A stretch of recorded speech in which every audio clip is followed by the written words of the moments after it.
Shalach l'histoire. Dans le shiur, on a vu que pour se rapprocher d'Hachem, pour comprendre mieux les desseins d'Hachem, pas les comprendre complètement, ça c'est impossible, mais pour les comprendre mieux, pour essayer d'accéder au nom d'Hachem complet, le Yud, le He, le Vav et le He, eh bien, il fallait absolument travailler notre modestie et briser notre orgueil, notre prétention.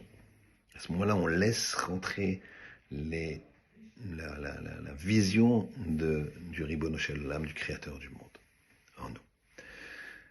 Voilà que, un jour, un Américain malade, qui était dans l'impossibilité de se déplacer, voulait prendre une bracha, une bénédiction de Refoua Shelema pour la santé, pour recouvrir la santé, de Raphaël Kanievski Zatzal.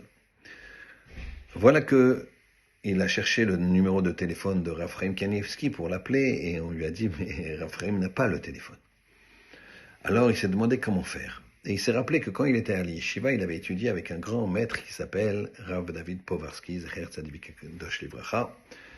Et donc il s'est permis d'appeler son Rosh Yeshiva, Rav Povarsky, qui lui avait le téléphone, en lui demandant d'essayer de faire venir Raphaël chez lui, donc que Raphaël Kanievski aille chez Rav David Povarsky, qui lui avait le téléphone, pour qu'il puisse recevoir par téléphone la bracha de Raphaël.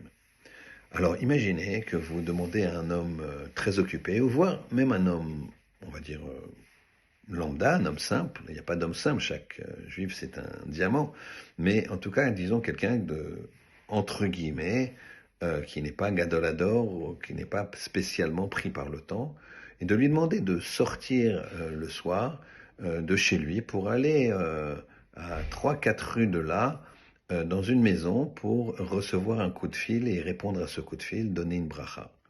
Alors c'est pas du tout évident d'avoir la modestie de se dire bah moi je me rends, c'est lui qui veut que prendre une bracha de moi, il a qu'à se débrouiller.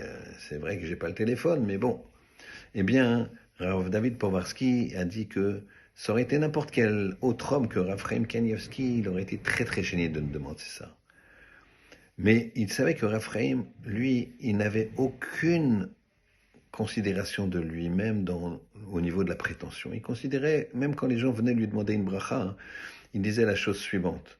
Il est marqué dans la Gemara Brachot que ne considère pas la bracha d'un homme très très très simple comme vaine. Chaque homme peut bénir, même un homme très très très simple qui connaît peu de Torah, mais chaque homme a une capacité de bénir. Et donc Raphaël est venu, s'est déplacé, et a été chez Rav David Povarsky. Il a attendu le coup de téléphone de cet Américain et il lui a béni de tout son cœur et il est reparti chez lui. Voilà comment on peut faire rentrer un Kadosh Baruch Hu en nous. La modestie, combattre la prétention et ça nous permet de faire rentrer les valeurs de la Torah en nous qui sont le lien qu'on a avec le Ribono Shel Olam dans ce monde. Alors qu'Hachem, il nous aide dans cette entreprise pour qu'on se rapproche le plus et le mieux du Ribono Shel Olam, du maître de l'univers. Shabbat Shalom.